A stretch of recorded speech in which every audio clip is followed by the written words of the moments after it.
I was so concerned with making sure that they didn't have to do what I had to. Never, never, never die. Never die. Never die. Never die. Never die. Never die. Never die. Never die. Never die. Never die. All right. This is the Angry Dad. Thank you guys for tuning in. I appreciate it. And before we get into today's podcast, just like throw out a few things. Everyday Fit Life. If you're looking to help step up your nutrition, and this is not a diet plan, this is something that helps you set up habits, develop the habits, understanding what you need to do to set yourself up for success in weight loss, muscle gain, tightening up the body, shaving off a few pounds, and being able to keep off those few pounds, because that's the biggest thing too. We can all diet, but it's hard to maintain, and that's what this is designed for, to help you to maintain the weight so you can control it. And if you need 30 days of help, 60 days of help, 90 days of help, there are different levels of what you can do to really establish these habits, and you can do this with Everyday Fit Life. Use the link in my notes, get 20% off. I appreciate it, as Everyday Fit Life. Now let's get into today's show. As we mindlessly scroll, through all the reels and shorts and fucking TikToks and all that stuff, something that came across me, and it just gave me one of those feelings and emotions that just hit me deep. And what it was is, it was talking about why our kids aren't as responsible or doing as much as we were doing when we were young. I had kids young, really young. You know what I'm saying? As soon as I turned 18, I already had my first son. Right before I was even 18, I was already having my first son. You know what I'm saying? And I have 4 kids, and, like I said, I had all my kids young. You know what I'm saying? I'm 42, and that's just what it is. But the thing is, even myself at a young age, I was struggling to want to work. I was wanting to make money. I was wanting my freedom. I was wanting these things excuse me, that were just out of necessity. You know what I'm saying? Like, I didn't come, like I said, and here's the funny thing too, is like, you never feel like you're, low income. You never feel like you're poor. You never feel like you don't have, because I had a real rich childhood of great memories, doing awesome things. But when you look back to it, it's like, God damn, we were struggling. I don't know how my mom made it. I don't know how she handled the pressure that she was going through when these things were happening, because this is real. This is reality. All right. Because, I just remember, I need to make money so I can not get myself out of this situation, but put myself in a better situation. And putting yourself in that better situation, it's this mindset of like, I need to hurry up and grow up. I need to do these things. Like I said, I had a childhood, but I didn't have my 20s. I didn't have these things because, I plunged myself into work. I plunged myself into giving everything I had to provide. You know what I'm saying? I wasn't that great of a present dad when my kids were young, but it's because I was so concerned with making sure that they didn't have to do what I had to do. You know what I'm saying? I didn't want them to struggle. I didn't want them to go without. That's one of those things, you know what I'm saying? It's like, you want to do something better than what you had when you were a kid. You know what I'm saying? We all strive to be like that. And, like I said, all my kids are older. Say my youngest son, he just turned 13, but, like, or he's about to turn 14, actually, shit. But, I never want them to feel a certain way or be a certain way. One of my younger sons, he's in his 19, getting ready to turn 20. And, he's not in a rush to jump into the workforce. He's not in a rush. You know what I'm saying? And, he still feels like a child to me. All our kids, a certain kind of way. We just, we treat them a certain way because that's how we feel. And all my kids are growing. You know what I'm saying? But the thing is they're not in a rush to grow.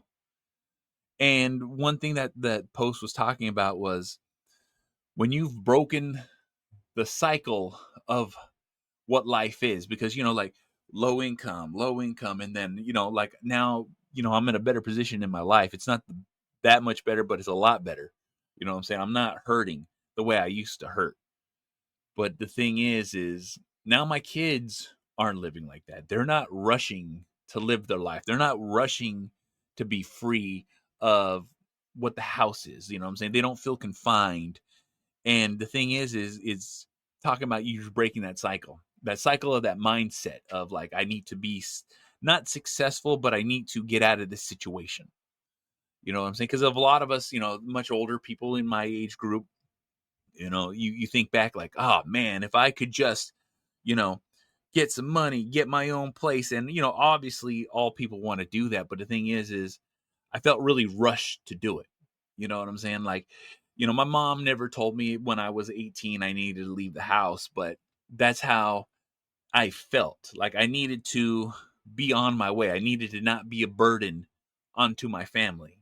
You know what I'm saying? And it might sound weird like that, but like I said, there's a lot of struggling that's happening when we were growing up, and it's subconscious. You don't see it, but you feel it. And now that I look back at it, it's like, oh, okay, like me trailblazing and really trying to take care of myself when I was younger. I see that helped my mom by she didn't have to work as hard. You know what I'm saying? She always had 2 to 3 jobs at a time because, you know what I'm saying, she was trying to support an entire family. You know what I'm saying? She had 4 kids, and, my grandmother, my uncle, like there was a lot on her shoulders, and she fucking bared it. And so, like I said, she never told me I needed to leave, but I felt it. You know what I'm saying? It's like, and not just felt it, but like I just needed to be able to support myself, which I did. But that's the thing is like my kids don't feel like that. My kids don't feel like they need to, take off. You know what I'm saying? They're comfortable. We're happy. We're laughing. We're enjoying our lives. You know what I'm saying? I still like to think of them as children because, 3 of my kids are over 18, and it's one of those things, you know what I'm saying? Like they're living their life, but there's no pressure from my end. You know what I'm saying? Of course, I want them to be successful. Of course, I want them to venture out. Of course, I want them to be responsible. Of course, I want them to, live their life to the fullest. But the thing is there's no pressure on my back end of like, I need you to leave. I need you to not be a drain or a struggle or like this financial obligation. You know what I'm saying? Because that's not the situation anymore. That's not the mindset and the family. And like I said, I'm just speaking out loud because that's how a lot of us grew up. You know what I'm saying? Like we don't have much because they have to take care of us. And they're, our family, of course, our family, our moms or dads, they love us, but it's how things were then. You know what I'm saying? Things are a lot different now. You know what I'm saying? A lot of times, like there's a lot more open communication. There's a lot more talking. There's a lot more understanding of like what things are, and like it made me happy to think like, oh, I'm not doing that to my kids subconsciously. Like I said, we're not hurting. We're not struggling. We're not like, I need to, making my kids feel like they need to leave. They need to get out of the house. They need to do something with themselves now. And so they don't feel like they're a burden now. You know what I'm saying? Because that's how I felt. I always felt like I was a burden. I always felt like I was this what's called, but when you're under 18 and you can't get a job and you can't do this, you can't do that. You know what I'm saying? There's a lot of restrictions there. So I always had this underlying need of I need to leave. You know what I'm saying? I need to be on my own. I need to be a man. You know what I'm saying? I need to be this productive person in the world. And like, of course, my kids feel like they want and need to do those things. But the thing is it's just not that overwhelming pressure of life. That overwhelming pressure of like, I expect you. You know what I'm saying? That's the like the thought in my head about this is that it's because, it's so crazy because like I said, it makes me happy to think and to know and to not just even acknowledge that now. You know what I'm saying? That like they can always be here. But when they're ready to go is when they're ready to go. When they're ready to live their lives, they'll live their lives. You know what I'm saying? There's no pressure coming from us as a family unit of like, oh, you need to be doing this.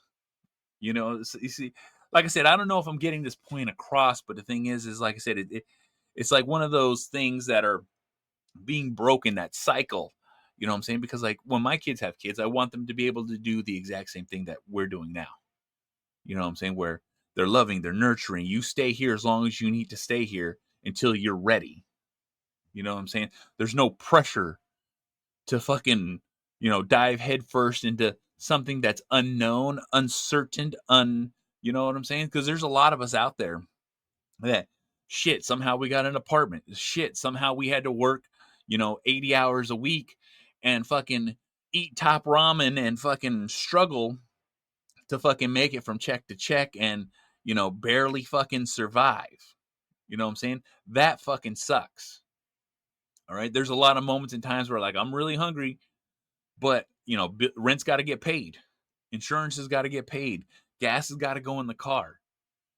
You know what I'm saying? And when you're 18 and on your own trying to figure it the fuck out, you know what I'm saying? That's a fucking struggle. And then if you got kids on top of that, it's even more of a struggle because it's not just yourself. It's other people. It's other people that have no control over the situation because you're the one in the situation. You know what I'm saying? There's a lot of things that go back and forth through this. There's a lot of consideration in life. And it makes me very happy to understand and get it and to see it. You know what I'm saying? Just because, like I said, I'm acknowledging. That's the whole point of this episode today is I'm acknowledging that feeling of happiness that I'm getting from this is because that's how they feel. I can see it. We don't have to talk about it. We don't have to bring it up. We don't have to fucking mention it. But the thing is like, that makes me happy internally. It makes me this warm feeling of like, oh, my kids don't feel this pressure from the world that I used to have on my shoulders of like, this is what this is. This is what's happening. God damn, this is, it's this feeling and emotion, you know what I'm saying? Because a lot of us, and I know a lot of friends, are like, when you turn 18, you better have your shit together and get the fuck out. You either go in the military or fucking whatever. You see what I'm saying? Like, there's a lot of people there that's the story of their life. Like they have this deadline in their life that is looming over their head when they turn 18. You know what I'm saying? It's not the same story for everybody. The situations are always different. There's different scenarios and all that stuff. But the thing is like, it's just one of those things that you heard, you talked, people said, you know what I'm saying? And that's not the reality that I ever lived in. But like I said, I understand the line that was there. I could see the struggle as I got older. I could see the fucking the work my mom had to put in to take care of an entire family on her own. You know what I'm saying? She fucking literally supported an entire family by herself, working all the time, and shit, I was a shit kid. You know what I'm saying? But as I got older and as I was getting ready to have a kid, I was like, oh my God, I can't believe I did that to my mom. But the thing is like, I didn't want to be that burden on her. So, I had to trailblaze and fucking do my own fucking thing. It might not have been the right thing, but it was my own fucking thing. But I did it my way, learned the hard way, went through those trials and tribulations. And now I get to pass on to my kids that they don't have to go through those trials and tribulations. They can take a much easier path in life that is not going to be full of all those trials and tribulations. You know what I'm saying? They can dip the toes in the water when they're ready, and they can dive all the way in when they're ready, because I'm not putting this pressure on them to fucking, jump out there. You know what I'm saying? They can ease into their life. And that's the best fucking part, because guess what? They can be kids. You know what I'm saying? They had, not the best childhood, but they had, I thought, pretty decent childhood. And now that they're 18 and over and in their 20s, guess what? They can enjoy those times. They can enjoy those moments. They can fucking, have a little bit of that freedom. Of course, I want them to have that responsibility of life, but it's not that fast of a rush. And it's just something I can sit back and laugh and look at and be like, God damn, we did that. You know what I'm saying? Me and my wife fucking, was able to set a different precedent, a different change, a different angle, you know what I'm saying? A different path for the kids. And because we set that path up, I feel that they're gonna be a lot better in life. You know what I'm saying? Like I said, this is just a little bit of a reflection of my feelings and my emotions of this. You know what I'm saying? It's like one of those proud moments I had. You know what I'm saying? I was just kind of strolling and that popped up and they were just like, when you change the cycle and you break that thing in life that was looming overhead, and it's no longer on the responsibilities of these kids because now they're forced into reality. Like, guess what? They're not forced into reality, but they live in the reality, and they're not being pushed by reality because they're creating their reality. And it's just like I said, it's just something that I really took a deep sigh and was like, oh, I did that. We did that. We made that fucking happen. It makes me fucking happy. You know what I'm saying? Like, I have had to go through a lot of stuff in my life because, I didn't know what a healthy relationship was. I didn't know what a stable family was because I've always had this hectic things happening. You know what I'm saying? Like, I just always had chaos. And now that there's no longer chaos, it's like a whole nother level of relationship and respect and a whole nother aspect of my life that is something that I'm growing into enjoying. Like I said, it's so crazy. Like I said, I'm up there in age, but at the same fucking time, it's like you're still growing, still learning, you're still going through these things. And because you're going through these things, because you're learning these things and just having these moments of clarity where it's like, I realize this makes me fucking happy and I fucking appreciate it. So guess the fuck what? This is the Angry Motherfucking Dad. You want to watch this shit? YouTube. You want to listen to Spreaker, SoundCloud, Stitcher, Spotify, Google Play, Apple Podcasts, Podbean, SoundCloud, Deezer, iHeartRadio. This motherfucker's everywhere. You can easily fucking find it. Rate, review, like, subscribe, all that fucking bullshit. I really appreciate it. I'm also part of the Inner Circle Podcast Network, group of powerful podcasters out there sharing their shit. That is innercirclepn.com. Take it to every one of our websites, every one of our shows, so make sure you check it the fuck out. We have shows as The Plunge, Failing Hollywood, Simmons and More, The Untrained Eye, The Hood Diner. Shit happens when you party naked, so make sure you check it the fuck out. And I'll see y'all motherfuckers on the next one. Fuck. Never die. Always living. Always living. Always living. Always living. Always living.